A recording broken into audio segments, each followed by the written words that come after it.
अस्सलाम वालेकुम viewers, welcome back to my channel. उम्मीद है आप सब खैरियत से होंगे। तो आज मैं एक बहुत ही इम्पॉर्टेंट इशू डिस्कस करने जा रही हूँ जो कि हेयर फॉल है और बहुत ही मेजर इशू है। आजकल हर किसी के बाल गिरते हैं। इसकी वजह और क्योर मैं आपको बताऊँगी। ये कॉमन जो है डिज़ीज़ है, प्रॉब्लम है, बालों का झड़ना। मर्द और औरत दोनों को अफेक्ट करता है। इसके पीछे क्या इम्पॉर्टेंट रीज़न्स हो सकते हैं जो समझना ज़रूरी है ताकि आप सही ट्रीटमेंट और प्रिवेंशन की तरफ जा सकें। सब सबसे पहला और कॉमन रीज़न है जेनेटिक्स। अगर आपकी फैमिली में किसी को हेयर फॉल या बाल्डनेस का मसला रहा है तो चांसेस ज़्यादा होते हैं कि आपको भी हो।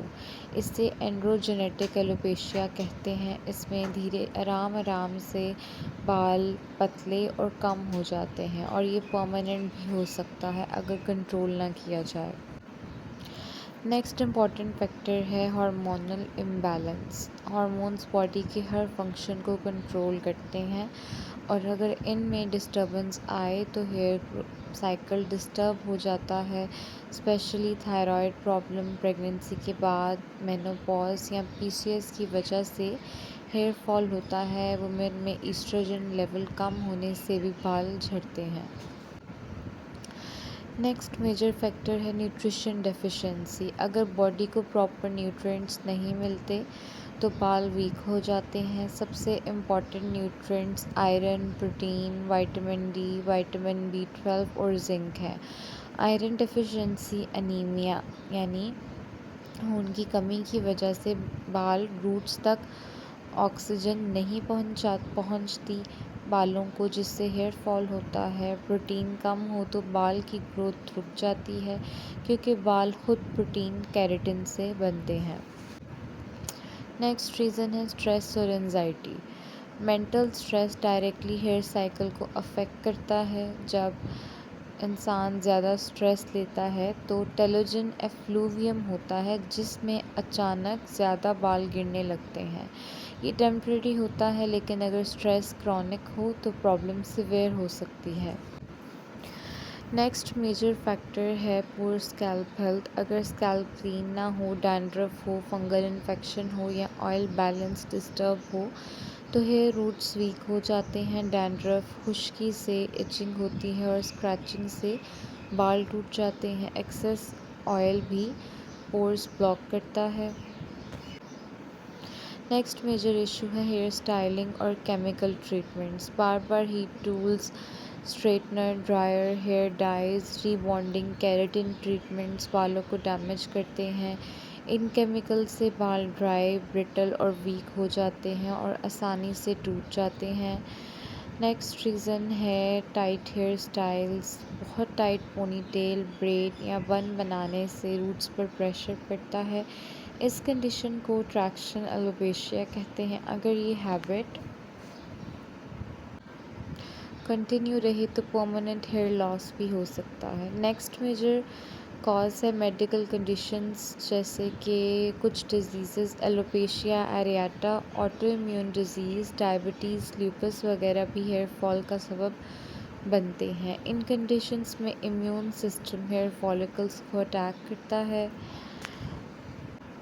नेक्स्ट इम्पॉर्टेंट फैक्टर है मेडिकेशंस। कुछ मेडिसिन्स जैसे chemotherapy, drugs, antidepressants, blood pressure medicines और acne treatments hair fall cause करते हैं। ये एक्चुअली टेम्परेरी होता है और मेडिसिन बंद करने के बाद ठीक हो जाता है।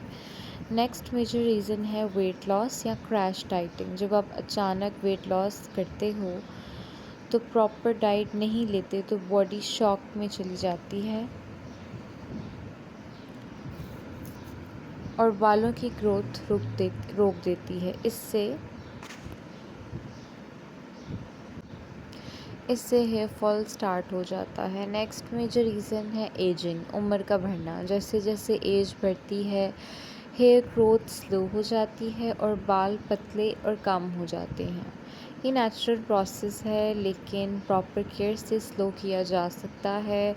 नेक्स्ट फैक्टर है environmental factors. Pollution, dust, hard water यानी गर्म पानी अपने बालों पर इस्तेमाल करना, यूवी रेज बालों को डैमेज करते हैं। ये स्कैल्प को वीक और ड्राई बनाते हैं, जिससे बाल गिरते हैं, जिससे स्कैल्प जो है वीक हो जाती है।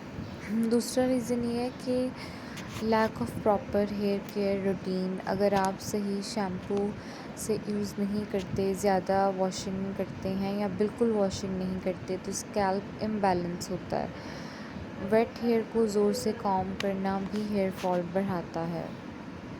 और स्लीप डेफिशिएंसी, इससे बाल वीक होते हैं। अगर आप प्रॉपर केयर नहीं करेंगे तब भी आपके बाल वीक होंगे, या तो ज़्यादा शैम्पू लगाएंगे या लगाएंगे नहीं तब भी आपके बाल अफेक्ट होंगे। गीले बालों में कंघी नहीं करनी।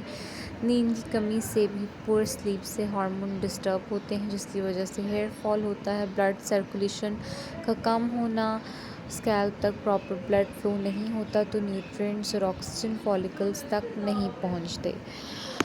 तो हेयर केयर के लिए लाजमी है कि आप हर तीसरे दिन बाद या पुअर स्लीप से हार्मोन्स डिस्टर्ब होते हैं और बॉडी रिपेयर प्रोसेस स्लो हो जाता है बॉडी का, जिससे हेयर फॉल होता है। और इम्पॉर्टेंट पॉइंट ये है कि ब्लड सर्कुलेशन का कम होना भी एक रीज़न हो सकता है। अगर स्कैल्प तक प्रॉपर ब्लड फ्लो नहीं होता तो न्यूट्रिएंट्स और ऑक्सीजन फॉलिकल्स तक नहीं पहुंचते, जिससे बाल वीक हो जाते हैं। और वीडियो अगर अच्छी लगी तो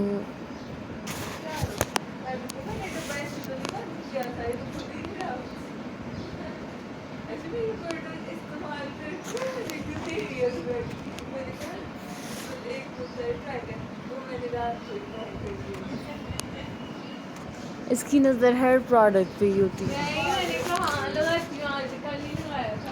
और जो तुमने मेरा तुमने जो मेरा छुप के ट्राई किया हुआ मेरी क्रीम, अगर अच्छी लगी तो सब्सक्राइब लाजमी कर दें। ये तुम्हें सज़ा मिली है छुप के ट्राई करने की।